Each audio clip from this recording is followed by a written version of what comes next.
As a trauma survivor, I have always been interested in resilience.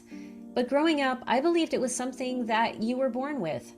Then in graduate school, I learned that it was a quality that we all possess and a set of skills we can all strengthen. Most of my resilience has come from writing and seeing myself in new ways by confronting the stories I've always told myself. The more I did that, the stronger I became, and I've dedicated my life to helping others do this work. This podcast is for anyone who wants to understand their story and how to revise it, because when we do that work, we change the world. I first met Melanie Brooks after hearing her on the debut author panel during the 2017 Hippocamp Literary Conference. At the time, she was reading from her first book, Writing Hard Stories, Celebrated Memoirists Who Shape Art from Trauma. She took on this project while earning her MFA through University of Southern Maine's Stonecoast Masters in Fine Arts program after struggling to write a memoir about her father's death during the HIV/AIDS epidemic. Immediately recognizing its power, I bought a copy of this book. I have since used it as inspiration for my own writing and to empower the writers I work with. Over the years, I've gotten to know Melanie and have the privilege of calling her my friend. We've spoken about her approach to teaching professional writing at Northeastern University and creative nonfiction in the MFA program at Bay Path University in Massachusetts. Most recently, we talked about the certificate program she earned in narrative medicine through Columbia University. I've read the pieces she's published in Psychology Today, the HuffPost, Yankee Magazine, the Washington Post, Ms. Magazine, Creative Nonfiction, and many other places. It is my honor and delight to watch her come full circle by speaking to her during her book tour for A Hard Silence, One Daughter Remaps Family, Grief, and Faith When HIV/AIDS Changes It All. This is the book she once struggled to write about her father's death. In today's episode, we'll explore the powerful impact silence has on you and how to break through it. Before we get to this conversation, I have a few questions for you. What role has silence played in your writing and in your life? Has it ever been helpful? Has it ever held you back? And if you could learn one thing about it, what would that be? How could learning this help you become more resilient? I hope you ponder these questions as you listen to today's episode. And now I give you our conversation with Melanie Brooks. Are you a writer who struggles with doubts? Do you wonder if your stories are good enough? Do you wish you had some simple tricks that would make the writing life just a little bit easier? Become part of my Writing and Resilience community by signing up for my newsletter. As a thank you, you'll receive a free copy of Write More, Fret Less, 5 brain hacks that will supercharge your productivity, creativity, and confidence. The link is in the show notes. Well, hello there, Melanie Brooks. I am so glad that you're here with me today. Hi, Lisa. It's great to see you. I know the last time we saw each other, we were at AWP, which, what was that, March? I can't believe it was that long ago. I know. It doesn't feel like it, but yeah, it was March. It was March. Yeah. Thank you so much for inviting me to be on this. Well, I am delighted because I absolutely adore your book. And could you hold it up for us? I know that those of you who are listening can't see the beautiful, beautiful cover for A Hard Silence, but you must go out and buy this book if you haven't already. It is amazing. And Melanie, would you tell us a little bit about the book? I'm going to ask you about your publishing journey in a second, but tell us what you would like us to know about the book. Well, so the context of the book is that in 1985, my father was infected with HIV through a blood transfusion after undergoing open heart surgery. And at the time we were living in Canada, and the same stigma and isolation and ignorance that surrounded the disease for those people who lived through the epidemic here in the United States was happening in Canada as well. My father was a surgeon. He was at the height of his medical career, and he anticipated that he would be dead within months. He decided, because of the stigma associated, because he didn't want there to be any ill effects for him or for our family, that he would keep it a secret, that we would all keep it a secret. But he ended up living for 10 more years. So from the time I was 13 until I was 23, I carried this secret of my father's illness. So the hard silence is, that there wasn't any kind of conversation surrounding this catastrophe that had entered our lives and that we were living. And so the book is really, that's the context, but the book is really about me 20 years later, kind of looking back at that experience and interrogating kind of the consequences of living in silence and maintaining secrecy. And then how do you learn to kind of step out of that silence and voice your experience in an authentic way? Yeah, that's one of the things I really love about the book is the structure, which we're going to talk about a little bit in a few minutes. But, you know, what stuck with me when I was reading the book and also just hearing you talk about it now is the power and the pain of living with a secret. You know, because the secret wasn't just with the outside world. There's a way that it existed within your family because no one was talking about it. Right. And what was that like for you to hold that secret? I mean, what story did that create for you as you were living it? You know, kind of the big reason for that. So I have 3 brothers, and my youngest brother was only 8 at the time of my father's infection. And so my parents decided not to tell him. Yeah. And because of that, you know, for 7 of the 10 years, they didn't end up telling him until he was 15. And so for 7 of those 10 years, it was a secret we had to keep within our family as well. So it couldn't be kind of like a conversation around the dinner table. And so it's interesting because I always think about the fact that, you know, when you're living something, you're not fully aware of what you're living. And also, you know, I don't think at that age I would have been able to articulate fully what that silence and secrecy was like. But it's when you look back and you kind of peel back those layers that you begin to understand how damaging that is. And for me, it became like a habit of silence around the big things in my life, around the things that were too hard to talk about. We just always kind of push them aside, put them away. And when you carry too much of that, it kind of simmers to the top eventually, and you can't keep going unless you focus in and face those things. And as Bessel van der Kolk says, the body keeps the score, and boy, does it. And as I was listening to you, even now, just, you know, embodying this sense of what is it like to hold a secret, which something that resonates with me and the experiences I've had in my own life is just the tension of every muscle and the holding of every breath. Like when you live in secrets, you don't actually breathe. We were holding our breath for different reasons too, right? We were holding our breath for, you know, we couldn't breathe out this secret, but also for every single day of those 10 years, we anticipated my dad was going to get sick and die. It was waiting. It was this constant period of waiting too. So that was another kind of factor of holding your breath as you're, you know, kind of that anticipatory grief. You know what's coming, because back then in 1985, there was no cocktail. There were no medications that were helping people live with HIV. And so it was 100% a death sentence. It was just a matter of when. And so it was kind of holding on to that knowledge, you know, through that period of time and just waiting for the eventual outcome. Yeah. And you know, anticipatory grief, just there's so many layers of fear and then just the agony, the pain of it again and again and again. And, you know, there was so much terror during the AIDS crisis of the 1980s. And this is going to sound like a silly story, but to me it was big, and it just gives me just a taste, a tiny taste of what it must have been like for you and your family. Is when I first started hearing about AIDS and HIV, I was, I think, 7 or 8 years old when I first heard these words. And there were these candies, these diet AIDS. They were called AIDS, these little chocolates at the store. And I remember looking at those and thinking, oh my gosh, people are eating those candies and dying. Why are they still in the marketplace? Like, what is this? Right. And it's a silly thing, but it just points out how misunderstood this was and how many stories people were building, and how not only was it a horrific disease that was killing so many people in so many awful ways, but then there were so many of us who had these irrational stories around it.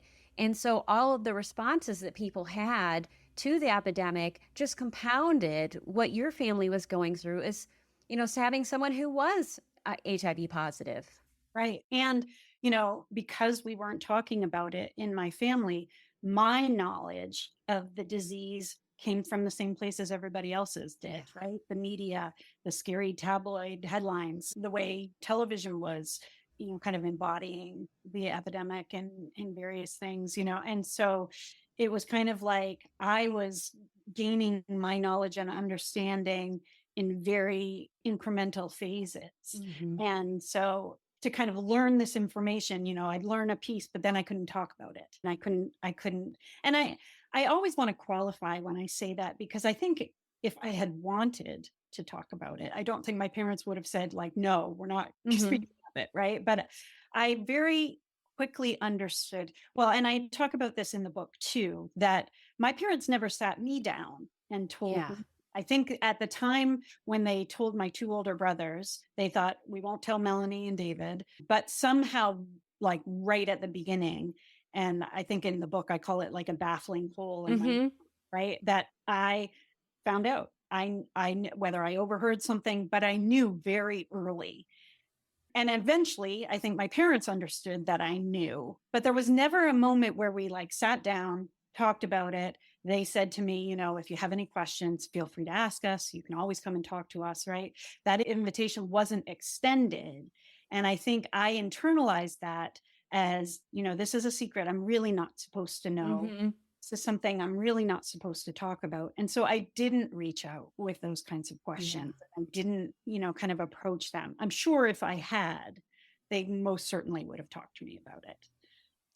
That's the complicated thing about being in families and about our communication in general, is that so many meta messages happen when we exist in silence. Like your parents would have talked to you had you asked, you feel confident about that. And yet it was the fact that no one did that created this ambiance or this world where it didn't feel like you had permission to do that. And so it's not like anyone was doing anything bad or trying to be harmful towards you. And yet, it's just, that's how secrets perpetuate. It isn't always the first part. It's, it's what's not spoken. Exactly. And it's kind of that feeling of like, I'm carrying a secret that I'm really not supposed to be carrying, So, and I think there was also kind of a deep understanding in me that my parents were really struggling with this tragedy in our lives and everything that it entailed. And I didn't want to add to that struggle by struggling myself or demonstrating that I was struggling myself. You remained Melanie Joy Bells. I did. Yeah. I love that line. And that just, so that was my dad's nickname for me. My middle name is Joy. And so, I think it was very much my personality from an early age. I was a sunshiny little baby but I also recognized that was a role I played in my family too. So. And it's such a common role. There's so many people that play that role. And, your story is so layered. And that's one of the things I love about it. And we first met in 2017 at the Hippocampus Literary Conference. Hippocamp, if you've never been, writers, you should definitely go. Absolutely. And I have a copy of your first book, which notice is filled with little love that tags and oh my gosh, so if you can't see it, I'm holding her book, Writing Hard Stories, which is her first book. And I have all of these tabs in there, which I use regularly with my students when I want to pull stuff out. So it's not just for me, it's for others. Yeah. But what I remember from your reading during the debut author series was how that book was a way for you to gain insights into how to write this book, because you were struggling with what to do with this. Right. And so this has been a journey, right? Because it was a journey that required you to write a book. So can you tell us a little bit about that journey of how you got from 2017 or before really until today? So it really started in 2013 when I began my MFA. So that's when I first started kind of dipping my toes into the waters of writing this story. So I started an MFA in 2013. And it was during that MFA that I discovered what most writers of memoir discover that when you start digging into the past and you start revisiting very closely your hard memories, it's a really tough psychological journey. But it caught me very much by surprise because I was 20 years removed from my father's death. I had kind of felt like, oh, I know the story. I've lived the story. It was 20 years ago that Dad died. So I wasn't expecting the emotional toll that really looking closely at my memories of that time and the subsequent grief that followed that time, I wasn't expecting the toll. And so as part of my MFA, we had to do this project in our third semester. We had to do more like a critical project. So my thesis was I was working on this memoir. So then I thought, well, maybe I could talk to some other writers who had written stories, that were as hard as mine or harder, and ask them what it was like for them. I really wanted to know that I wasn't this unique person. I wanted to know that what I was feeling was normal, I think. And so I started that process as just this little project. But what happened was I approached all these writers whose books I had been reading for my MFA, and they were all so incredibly generous with me. They all said yes, they'd talk to me. Not only did they say yes, they said, come to my house and sit and have lunch with me and we'll talk about it. Or, let's meet at this restaurant and we'll talk about it. And so I started having these amazing conversations with these wonderful writers. And I started realizing, kind of as I was gathering, their insights and their wisdom, that if somebody had given me a collection of these insights when I started my MFA, it would have helped me to kind of navigate that difficult territory of getting into that kind of psychological territory of unpacking traumatic memories and hard things. And so that's how that book originated. So it started as a very selfish endeavor. I wanted to do it for me. I wanted these writers to tell me I was going to survive the process, that I was going to feel better at the end. But what happened, I talk about it as it kind of like every conversation gave me just a little bit of a push to get back into my memoir, a little bit more encouragement and a little more courage to dig a little deeper, to go a little bit more into that vulnerable territory. And so I really did need that first book to get to this book. Well, and I can attest to the fact that it was both personally helpful to me to read all of this. And I have many, many clients and students who are also grateful to you for all of the work that you did to put that together. There are so many gems in there. Oh my gosh, so many gems. And it gave me faith that when I was in the throes of working on my own book, that there was light at the end of the tunnel, that not only was I going to finish this thing, but I was going to feel different. And to me, that's the important part.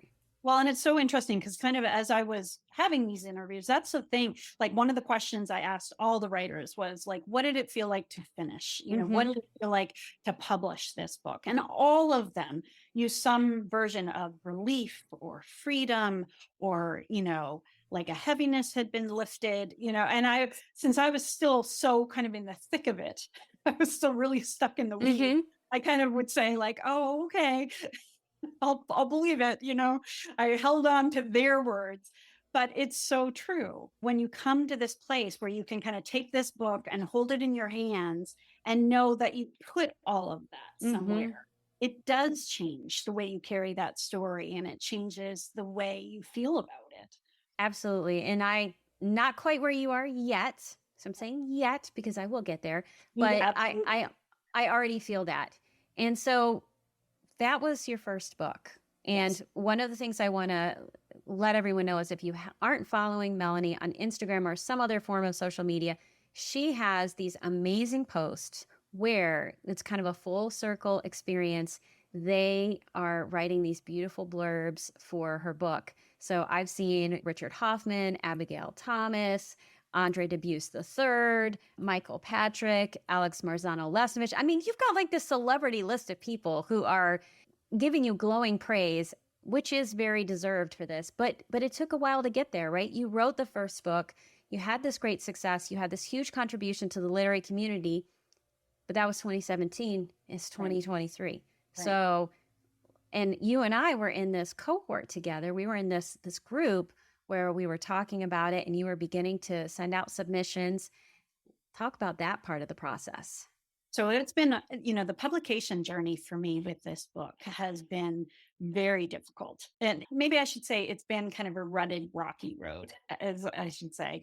In 2017, when I first published Writing Heart Stories, I had a proposal for this book. I had an agent, he was gung ho, sure we were going to find a publisher for it, sent it out, started submitting. And it kept getting rejected, not with any big explanation. There wasn't kind of a, like it would have been so helpful if there was like a clear reason why.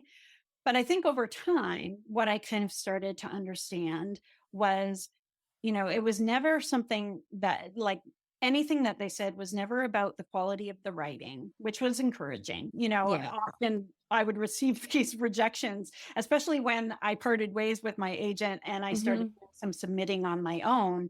I would receive these rejections that if it didn't have the no in it, they would, like, I would have used it as like a beautiful review of my book. So it was encouraging to know that it wasn't the writing. I think that's what every writer kind of fears is, well, what if they hate the way I'm writing? What if I'm not a good writer? But I think on many levels, this was a hard story to sell. I think because HIV/AIDS is no longer, kind of at the center of our public conversation, I think a lot of publishers kind of felt like there wasn't necessarily a market for a story like this, that it's kind of an old story in some ways.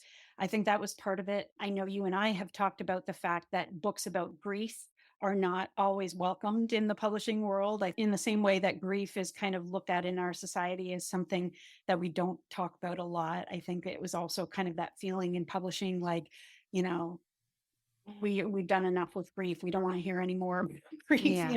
And so there were a number of reasons, but all of that to say that it was a 4-year process to find a publisher for this book. And I won't say that I was, submitting 100 submissions every day, kind of thing. There were moments where I basically kind of put it away and decided to work on other things. And at one point, when my agent and I decided to part ways, I decided, because he had been submitting on proposal, I decided, well, why don't I take time and finish the manuscript? So I took a full year to finish the manuscript and then started submitting myself. And so it took time. It took time. But, it's interesting when I think about it, that it feels like right now is the right time. I mean, I could never have imagined in 2017 that a worldwide pandemic would make the AIDS epidemic more relevant, make people reflect back on what did we do then? What did we do wrong? How can we do differently now? Right. And so I think that it resonates in this post-COVID time period. And I also just think I'm at a place where I feel really confident in this story and ready to talk about it. And I definitely would say that your book needed a pandemic. I mean, just, there is a way that it speaks to the pandemic. And as I was reading it, I was thinking about my experience going through that and all of the things I didn't know that your book showed me. But I was also thinking about what my experience was like in COVID and how we were doing a lot of the same things and kind of spinning our wheels in many of the same ways, and the irrational fears that come about when you don't know and you are dealing with something that's deadly. And so I think that that's part of the magic about when things actually get published. Right. And yet, highly talented people like yourself, and I'm going to say myself too, when things don't go well, we can start to tell ourselves a story that isn't so great. And how did you keep the faith that this book was worth selling, that it was going to be a great contribution, which it is, during this period when you were parting with your agent, you were sending things out, and you were navigating all of these rejections, which so many people do? Yeah. Yeah. I think having a really strong writing community, having people who understand what it's like to get those rejections and to feel that deflation because after you've been waiting and waiting, I think having that, I have some people in my life who have been just champions of this book for me, and who have believed in it when my belief was waning. And so I always say to people, like, find somebody who believes in your book more than you do, Yes. and that person will kind of stay with you. My beautiful friend Suzanne Strempik Shea is going to be doing my launch with me, and she was a writing mentor for me during my thesis and has just become a dear friend. And she was one of those people who just never ever lost faith that this book was going to find a home and it would be out there. And so it almost feels, in some ways it feels so appropriate to have her be part of the launch with me, because she was there through the whole journey.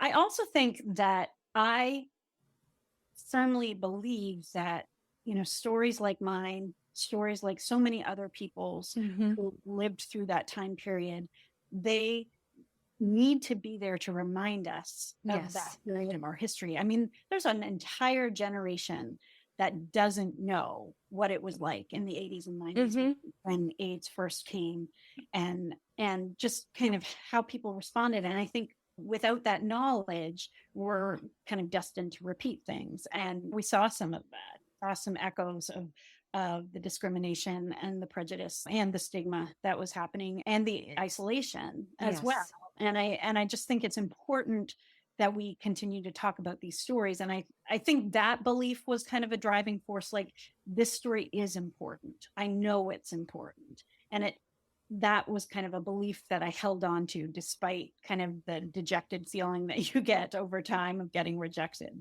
Absolutely. And I think I always tell people you need to know who your top 10 are, right? Who are the top 10 people who are your posse, your champions that are going to be there for you through this process, because it is a long haul. And I'm so glad that you had those people who were able to hold the faith when it was rocky for you, because we all get there, right? That's just Right. part of the process. And so you had time, right, to think about your project, to consider different ways to position it, different ways to write this. But you also recently finished a certificate program in narrative medicine through Columbia. Can you tell us a little bit about that? And then the next part I want to ask you about is, how did both your publication journey and the certificate affect the way you wrote this book? Sure. So, narrative medicine is a discipline that originated at Columbia Medical School.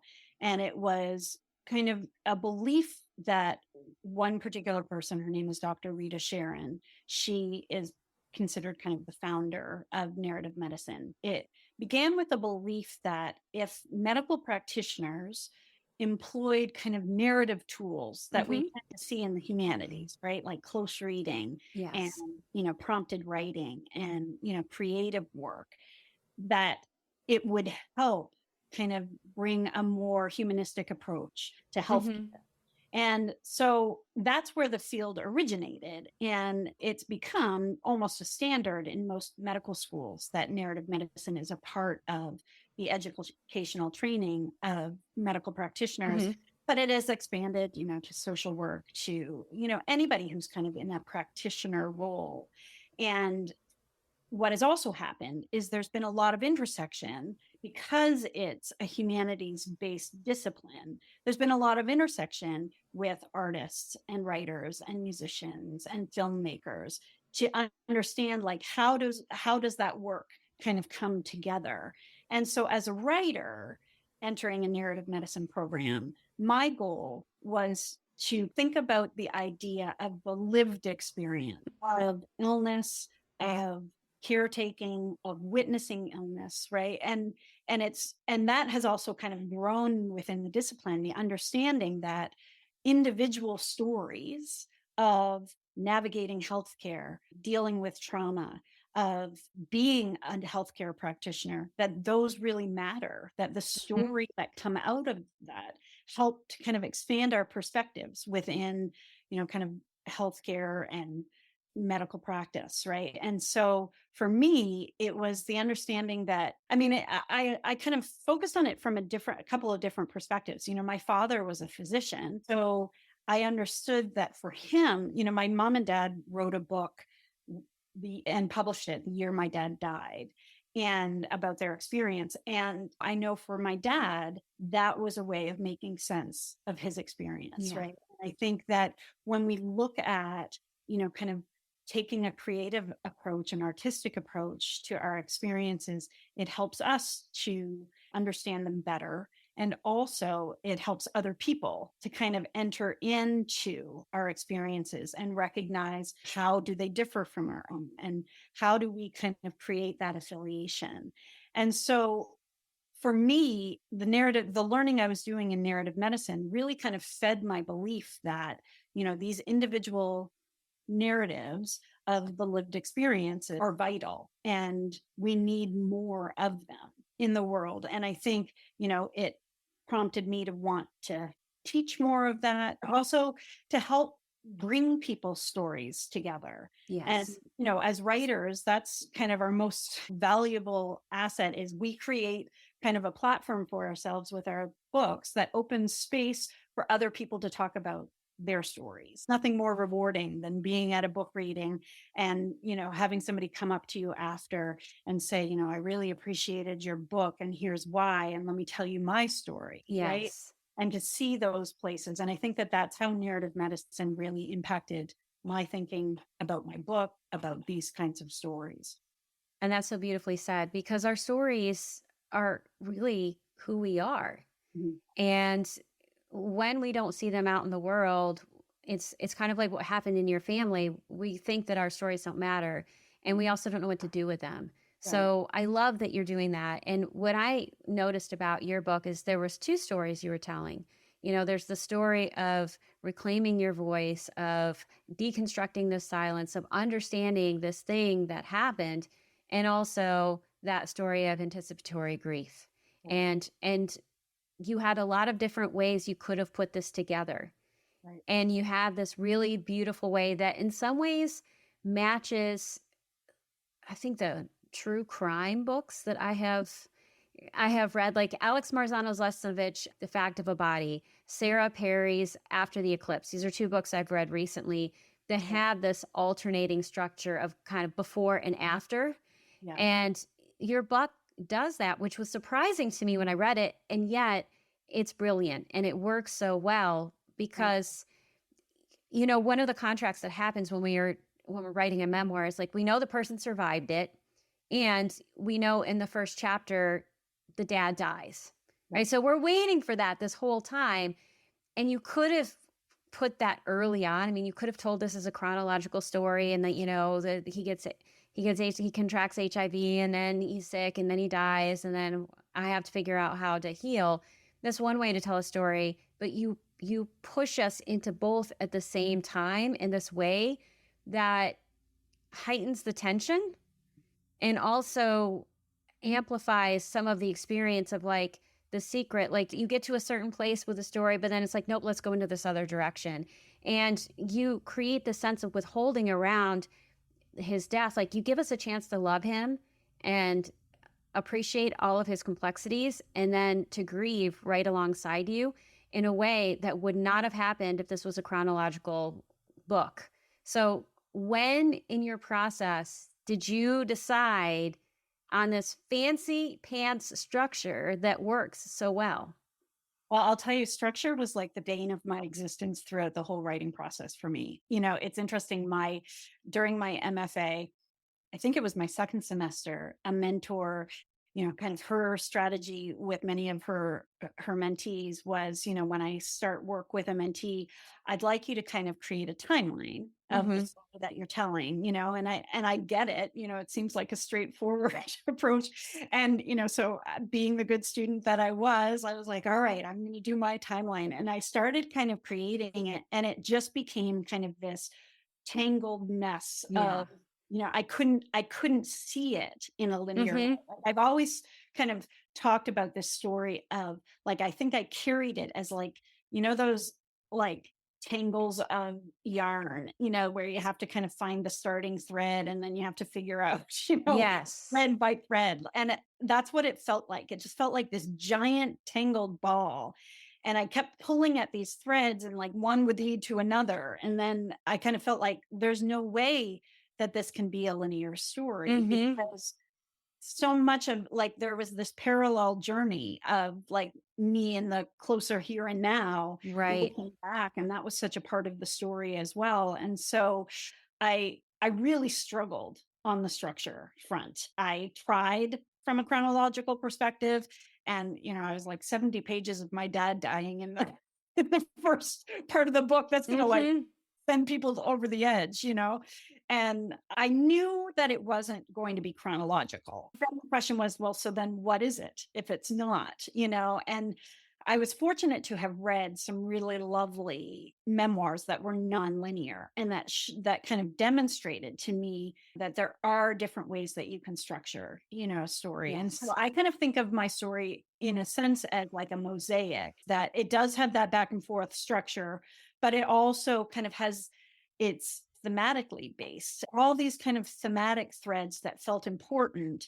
And so it's divided also kind of into these thematic elements Mhm. as well. And that started working for me. And then the one thing, so as you know, having read it, I made a very conscious choice to put scenes from my time in therapy, because I could not have written this book without having gone through that therapeutic process. And the two were Yes. actually happening kind of at the same time. I started therapy at the same time I started my MFA, kind of fortuitous. And so I felt like it was an important part of the story. And so the one thing that does have a bit of a linear structure is my time in therapy. What I started to realize is I can use those scenes as kind of benchmark scenes Mhm. along the way. They kind of became the forward movement around which all the other stuff threads. Yeah, and I love how you've just explained that so beautifully, because structure can be so complicated, and I think I meet a lot of writers who are interested in telling a story, and they want to start with structure. And of course you do, because you have this big story and there's all these big feelings. You want to feel like you have some bumpers around the process that don't keep you getting lost in the story. But that's what's beautiful about your book, is that even though it's this mosaic where we're going back and forth and we have these different things happening, I never get lost. And I always felt like the next thing logically flowed from what happened before. So there was this beautiful sense of inevitability. And I think if I'm going to be telling people for a long time to study your book and say, do you want to know how to do nonlinear structure? This is how you do it, because it is so beautiful. And so I'm so glad that you did it that way. So, people who are listening to this podcast might be memoirists who are interested in writing a story for publication. Other people might be interested in writing a story just to heal themselves or understand the story they're telling themselves. What advice do you have for these writers? Well, I would say, first of all, I think a lot of times when people decide that we're going to write about something, they kind of are like, I'm ready, but then they don't know where to start. And Yes. I was very fortunate that one of my first MFA mentor, one thing he said to me kind of in our first little initial meeting was, don't think about the whole. Don't think about this as a book. Don't, and he said, I remember him saying, 5 years from now, when you're ready to call it a book, Mm-hmm. and I remember at that point, I was like, there's no way I'm going to be writing this book for 5 years. And here we are. It took a decade. But he said, don't think about the overview. Don't think about the big picture. Go small. And he said, just write where the heat is, write what feels important to you right now. And that was such a gift to me, because it meant I didn't have to say like the beginning, right? Yeah. Start writing. I just started writing about things that were resonating for me in the moment. So that was incredibly helpful. And so that I would say, just start writing the things that are kind of itching in your brain, the things that feel like they're pulling at you, that you can't seem to kind of leave behind you. Start writing into that. And then wonderful writers and mentors who demonstrate with their books, with their craft talks and things about think and scene, like put yourself Yes. in a moment, really think about like one particular moment in Mm-hmm. your story that feels resonant, and write the hell out of that moment, Yes. And then once you feel like you've done that, find another moment. I think that not thinking about where this is headed can be really helpful as freeing you up at the beginning.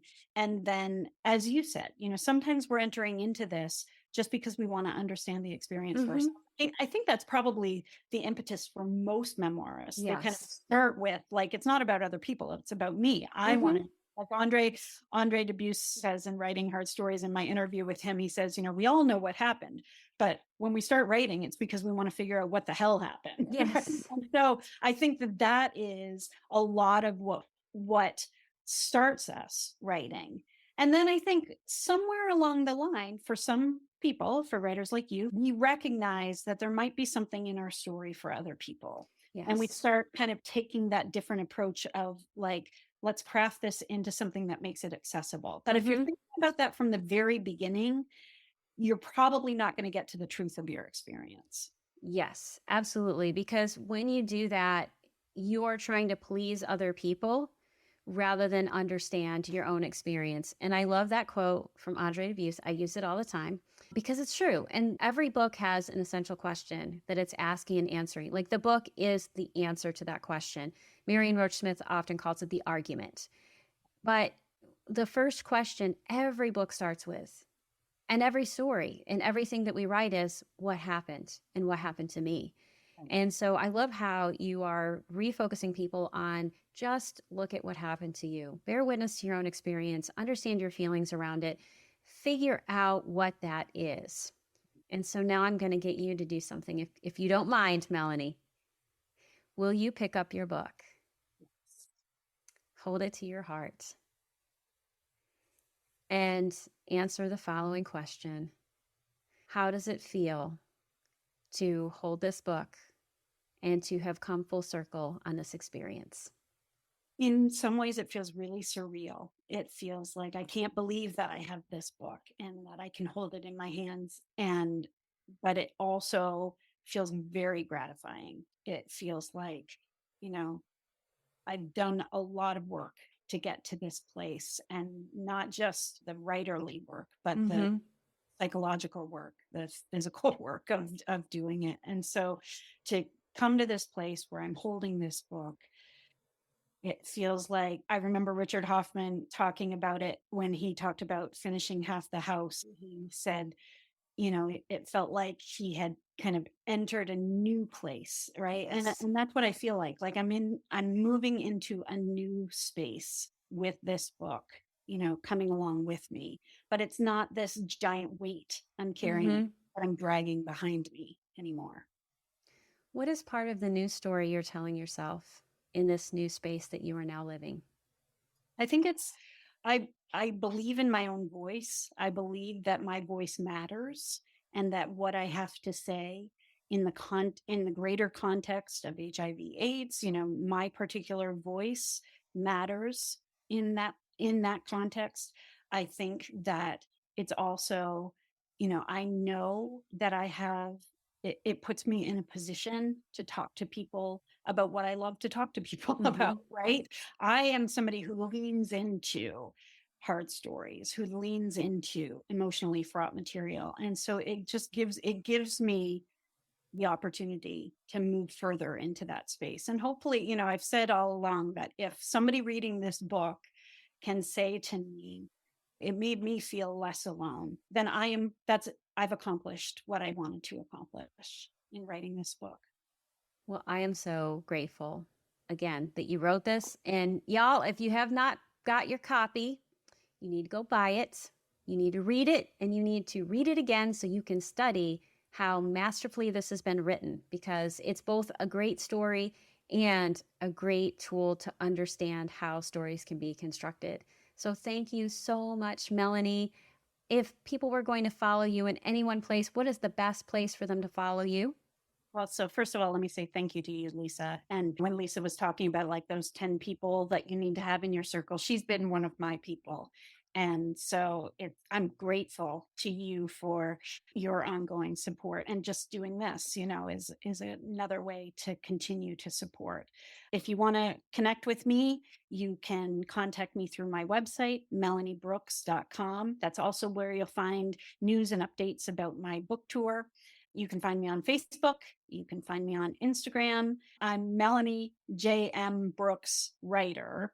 And on Twitter, which is now X, I'm at Melanie J.M. Brooks. And if you didn't have time to write that down, this will appear in the show notes. So you will have access to that. And this is a question I'm starting to ask writers because sometimes it matters and sometimes it doesn't. Is there a preferred way that you would like people to buy your book? I always encourage buying from the independent bookseller in your area. I am a huge supporter of independent bookstores. So if you have an independent bookstore in your area, go to them, ask them to stock the book, ask them if you can order from them. But it can also be found in some of the other standard places as well. You can find it on Amazon. You can find it at Barnes and Noble as well. Yes, support your local bookstores. So important for 1,000 reasons we could have a whole session on. And also, once you read her book and you love her book, I want you to write some beautiful testimonials and some reviews and put them on Goodreads, Amazon, Barnes & Noble, and anywhere else you can, because this is how we support and love each other. And I am so grateful to have you as part of my top 10 as well. It is such a blessing to have you in my life. And I am so excited about where this is going to take you. So thank you so much, Melanie. I am so glad you're here. Thank you, Lisa. Hey writers, have you started a memoir only to get lost in a sea of stories that never seems to end, or completed a few drafts and now wonder if the structure you've chosen for your memoir is the best one for your book? Or have you queried a few agents only to hear, sorry, it's not for me, or worse, radio silence? You might not know this, but structure is the concept writers struggle with most. They worry about it during their first drafts and all along the way. There's a very good reason why this happens. An ineffective structure can lose readers, trap you in an endless cycle of revision, or worst of all, get you so lost you give up. But that doesn't have to happen to you. On February 21st, I'm teaming up with Jane Friedman to bring you Find the Memoir Structure That Works for You. During this webinar, you'll discover why writers crave structure and why stories need them. You'll also learn how to assess your skills and vision for this project, explore the most common memoir structures, and find out what skills are needed to nail each one. Best of all, it's only $25. That's right, $25. Plus, you don't even have to be available on February 21st because everyone who registers will get the recording, transcript, Q&A, and my comprehensive workbook. To learn more or register, go to janefriedman.com/courses or make it super easy on yourself and just click the link in the show notes. You'll leave with a new understanding of not just how stories are told, but confidence in your vision for your book, as well as a clear plan for getting there. To find the memoir structure that works for you, click on the link in the show notes, then register for this course. That's it for today's episode. Before you leave, I would love your help spreading the word about this podcast. You can do this in a few very simple ways. Click on the subscribe button in the upper right-hand corner, then leave a 5-star review. You can also let me know what you think or share ideas for the podcast by connecting with me on Facebook, Instagram, LinkedIn, or through my Writing Your Resilience newsletter, which you can have delivered directly to your inbox.